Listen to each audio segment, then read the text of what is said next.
Hello everyone. आज हम इस पे बात करने वाले हैं बीए में क्या विषय लें। यदि आप सभी 12वीं के बाद बीए करना चाहते हैं तो आप सब ये सोचते होंगे कि बीए में कितने सब्जेक्ट्स होते हैं, बीए में कौन से सब्जेक्ट लेने चाहिए, बीए करनी चाहिए या नहीं करनी चाहिए। तो जब हम ग्रेजुएशन करते हैं तो हमारे दिमाग में हमेशा ये प्रश्न रहते हैं। तो हेलो एवरीवन, जैसे मैंने खुद बीए किया हुआ है ऑलरेडी, तो मैं आपको कुछ हेल्प एंड सजेशन देना चाहूँगी if are you pursuing BA. यदि आप बीए करना चाहते हैं तो सबसे पहले आपको अपने विषयों पर अच्छी पकड़ रखनी होगी। आप किन विषयों को अच्छे से आगे ले जाना चाहते हैं, किन्हें डीप में पढ़ना चाहते हैं, तो ये सब बातें आपको अच्छे से ध्यान रखनी होंगी। और किस विषय में आपको अधिक रुचि है उसी विषय को आपको बीए में लेना चाहिए। जैसे फॉर एग्ज़ाम्पल बीए में काफ़ी विषय होते हैं, जैसे हिंदी होती है, इंग्लिश होती है, ठीक है, एंड हिस्ट्री होती है, हिस्ट्री, साइकोलॉजी साइकोलॉजी साइकोलॉजी भी होती है, एंड पॉलिटी होती है, पॉलिटिकल साइंस जिसे हम बोलते हैं, पॉलिटी, ठीक है, शॉर्ट में लिख देते हैं पॉलिटिकल साइंस, पॉलिटी, एंड हमारा इकोनॉमिक्स भी होती है, इकोनॉमिक्स होती है, एंड आपके मिलिट्री साइंस भी होती है, सैन्य विज्ञान जिसे हम बोलते हैं, मिलिट्री साइंस, मिलिट्री साइंस, ठीक है। देन अब बीए में काफ़ी सब्जेक्ट्स होते हैं, हमें हमेशा अपने सब्जेक्ट वही लेने चाहिए जो हमने ग्रेजुएशन में पढ़े हैं। हमें ग्रेजुएशन में भी वही सब्जेक्ट लेने चाहिए जो हमने 12th में पढ़े हैं। फॉर एग्ज़ाम्पल किसी ने हिंदी मीडियम हिंदी पढ़ा होगा, इंग्लिश पढ़ा होगा, देन हिस्ट्री एंड पॉलिटी जो सब्जेक्ट्स वाले बच्चे होते हैं, इन पर मेनली सब्जेक्ट्स होते हैं। तो बीए में हमें साइंस के कोई भी सब्जेक्ट नहीं मिलेंगे पढ़ने के लिए। बीए में आपको वही सब्जेक्ट मिलेंगे जो आपने 12th में पढ़े थे, ठीक है। अब मैं आपको थोड़ा और डिटेल में बताना चाहूँगी। जैसे हिंदी है, यदि आप हिंदी लेते हैं तो हिंदी में आपको हिंदी तभी मिलेगी देन कि आपका इंटर में हिंदी होना चाहिए। इसमें इंग्लिश डबल होती थी पहले, 2021 से पहले डबल इंग्लिश चलती थी, इंग्लिश लैंग्वेज, जिसमें 2 रोल रहते थे। पहला तो रहता था इंग्लिश लैंग्वेज का रोल रहता था उसमें कि इंग्लिश लैंग्वेज हमें अलग चूज़ करनी पड़ती थी, इंग्लिश लैंग्वेज एंड लिटरेचर हम और इंग्लिश लिटरेचर को हम अलग लेते थे, ठीक है। इंग्लिश लिटरेचर को हम अलग से लेने पड़ता था हमें इंग्लिश लिटरेचर, ठीक है। तो ये सब्जेक्ट्स हमें अलग दिए जाते थे, यानी ये ऐसे काउंट होंगे इंग्लिश सब्जेक्ट 1 एंड सब्जेक्ट 2, ठीक है।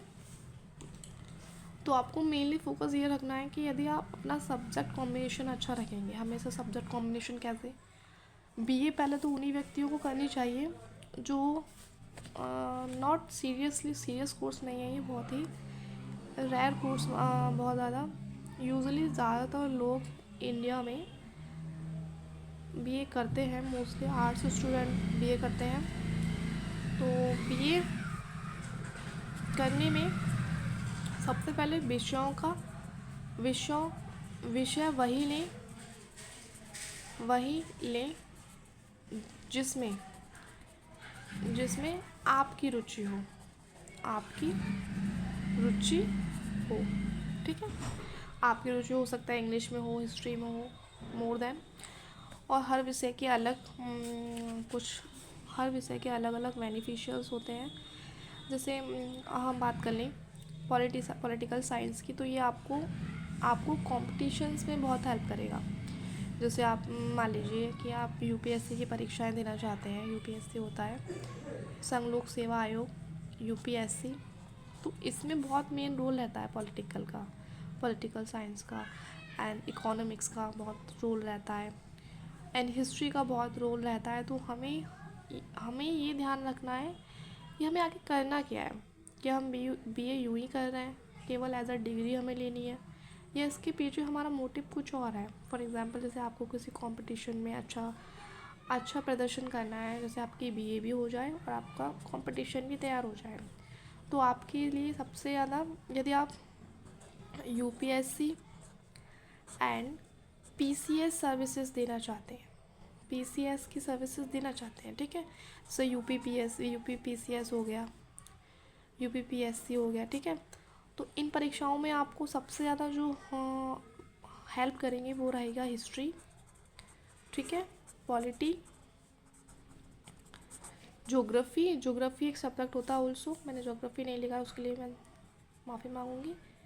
एंड ज्योग्राफी भी एक सब्जेक्ट होता है जिसे हम बोलते हैं भौतिक विज्ञान। तो ज्योग्राफी बहुत हेल्पफुल होता है, पीसीएस वाले बच्चे हमेशा ज्योग्राफी पढ़ते हैं, कोचिंग लेते हैं। यदि आप बीए में इन सब्जेक्ट को ऑलरेडी पढ़ लेंगे तो आपको बेनिफिशियल होगा एज अ कंपटीशन एग्ज़ाम्स में। आप अच्छे से इन सबको अच्छे से बहुत पहले ही कवर कर चुके होंगे, ठीक है, और आपकी डिग्री भी एज अ कंप्लीट हो जाएगी। अब बात करते हैं, इंग्लिश उनको लेनी चाहिए जो आगे इंग्लिश में जो इंटरेस्टेड हैं वही इंग्लिश लें। ऐसा नहीं है कि हम इंग्लिश लेंगे तो हमारी इंग्लिश ठीक हो जाएगी या फिर हमें बहुत अच्छी नॉलेज हो जाएगी इंग्लिश की। यदि आपकी इंग्लिश बहुत अच्छी है या फिर थोड़ी भी अच्छी है तो you can take this. English का बहुत रोल है आज के जैसा आज का जो समय है, आज बहुत से कंपटीशन एग्ज़ाम्स में इंग्लिश मेन रोल निभाती है। जैसे बैंक्स हो गए, जितने भी बैंकिंग एग्ज़ाम्स होते हैं, मेनली ग्रामरिक बैंकों को छोड़कर बैंकिंग के हर एग्ज़ाम में आपको इंग्लिश मिलेगी, ऑफिसर लेवल पर भी और क्लर्क लेवल पर भी, ठीक है। तो आप इंग्लिश ले सकते हैं, इंग्लिश लैंग्वेज को और इम्प्रूव कर सकते हैं। लिटरेचर इंग्लिश लिटरेचर किसी भी बैंक एग्ज़ाम में नहीं पूछा जाता है, तो इंग्लिश लैंग्वेज में आपको यहाँ बहुत हेल्पफुल होगी इंग्लिश लैंग्वेज से। तो मैं सजेस्ट करूँगी कि यदि आपका एम जो है बैंकिंग एग्ज़ाम्स में है तो आप इंग्लिश लैंग्वेज अवश्य ही लें बीए में, ठीक है। ये आपको बहुत इम्प्रूव करेगी, बहुत हेल्प करेगी, ठीक है। If you are really interested in banking sector then you put BA English subject in BA, ठीक है। तो मैंने अभी आपको बताया कि यहाँ पे इकोनॉमिक्स, पॉलिटी एंड ये दो सब्जेक्ट हैं हमेशा हमारे कंपटीशन एग्ज़ाम्स में जो पीसीएस सर्विसेज होती हैं उनमें हेल्प रहते हैं। मिलिट्री साइंस क्या होती है, मिलिट्री साइंस एक्चुअल में हमें क्यों लेनी चाहिए, तो मिलिट्री साइंस हमें सैन्य विज्ञान की नॉलेज देता है। सैन्य विज्ञान यानी जो सैनिकों का, जो सैनिक होते हैं उन्हें क्या क्या उनको नीड्स होती हैं, कैसे अपनी सर्विस करते हैं, तो इसमें सब कुछ सैन्य विज्ञान से संबंधित होता है, ठीक है। ये एक प्रैक्टिकल सब्जेक्ट होता है, more than just like psychology की तरह। साइकोलॉजी की नहीं लेनी चाहिए, साइकोलॉजी जो इंटरेस्टेड है वही लें। जैसे यदि आपको इमोशंस के विषय में पढ़ना अच्छा लगता है, आपको ये जानना है कि how to our brain is work, कैसे करता है हमारा दिमाग काम, कैसे हमारी बॉडी और दिमाग एक साथ बैलेंस करके एक लाइफ को इम्प्रूव करते हैं, अचीव करते हैं, हम आपको बहुत चीज़ें पढ़ने को मिलेंगी। यदि आप रियली इंटरेस्टेड हैं ब्रेन को, इमोशंस को समझने में, तो आप साइकोलॉजी ले सकते हैं और आगे जाके आप as a clinical psychology, as a counsellor आप वर्क कर सकते हैं, ठीक है। तो ये कुछ सब्जेक्ट्स थे जिनके विषय में मैंने आपको जानकारी दी, और मेरा सजेशन यही रहेगा कि आप वही सब्जेक्ट लें जिसमें आपको इंटरेस्ट है, और ये ना देखें कि केवल हमें बीए करना है, ये भी देखें कि उसके साथ हमें ऐसा ज्ञान लेना है जो हमें आगे इन फ्यूचर हमारे काम आए, ठीक है। अपने कंपटीशन के लेवल को भी ध्यान रखना है कि यदि आप कंपटीशन करना चाहते हैं तो कौन सा विषय आपको अच्छे से हेल्प करेगा, ठीक है। देन आप हिंदी क्यों लें, यदि आप हिंदी की शिक्षिका बनना चाहते हैं, हिंदी का शिक्षक बनना चाहते हैं, संस्कृत भी होती है, ठीक है। संस्कृत के टीचर्स ढूंढने से नहीं मिलते हैं। यदि आपने संस्कृत थी आपके पास 12th में तो आप संस्कृत लें, संस्कृत के टीचर बहुत ही नीड होती है इनकी स्कूल्स में, and as well as Hindi की, क्योंकि सारा ट्रेडिशन आज इंग्लिश का चल रहा है, कोई भी ऐसे सब्जेक्ट नहीं लेना चाहता है जो हेल्पफुल हो। तो संस्कृत एक हमेशा आपको हेल्प करेगी, एक अच्छी अपॉर्चुनिटी रहेगी आपको, जॉब अच्छे से मिल जाएगी फास्टली, क्योंकि ना तो इसके शिक्षक मिलते हैं और ना ही इसके प्रोफेसर्स मिलते हैं। यानी आप इसमें करियर बनाएंगे तो आप कहीं भी असफल नहीं होंगे if are you interesting in Sanskrit. ठीक है, देन हम बात करते हैं मैथ ऑल्सो। आप मैथ के लिए ज़रूरी नहीं है कि आपको बीए ही करना है, आप बीएससी भी कर सकते हैं, बीएससी के बाद बीएड कर आप मैथ का टीचर बन सकते हैं। ठीक है,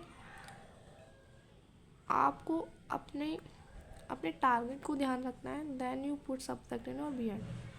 अब कॉम्बिनेशन की बात करते हैं, जो व्यक्ति कंपटीशन के साथ कंपटीशन को ध्यान में रखते हुए सब्जेक्ट लेना चाहता है। ठीक है, तो उसे क्या करना है, सबसे पहले सब्जेक्ट कॉम्बिनेशन बनाए, जैसे हिस्ट्री बहुत हेल्पफुल रहेगी ठीक है, हिस्ट्री बहुत हेल्पफुल होती है। देन आपको पॉलिटी भी बहुत हेल्पफुल रहेगी। देन आपकी जो आती है हमारी ज्योग्राफी भी बहुत हेल्पफुल रहती है बच्चों के लिए, यदि जो पीसीएस और यूपीएससी की परीक्षाओं को ध्यान में रखते हुए बीए करते हैं, तो ये सब्जेक्ट उनके कॉम्बिनेशन अच्छे रहते हैं। ठीक है, तो बीए करते समय एक ही ध्यान रखें, फालतू में बीए ना करें, क्योंकि बीए करने से रेयरली आपको एज अ ग्रेजुएशन की डिग्री मिलेगी, जिसे आप आगे किस फील्ड में यूज़ करना चाहते हैं, जो आपको आगे बेनिफिशियल हो एज अ करियर डेवलपमेंट। इस चीज़ को ध्यान में रखते हुए बीए में सब्जेक्ट लें, और मेरी शुभकामनाएं आपके साथ हैं। जो भी सब्जेक्ट लें अपने इंटरेस्ट के अकॉर्डिंग, अपने करियर व्यू पॉइंट से लें। और ठीक है, थैंक यू। यदि आपको वीडियो अच्छी लगे तो like and subscribe my channel and follow for more videos such as media.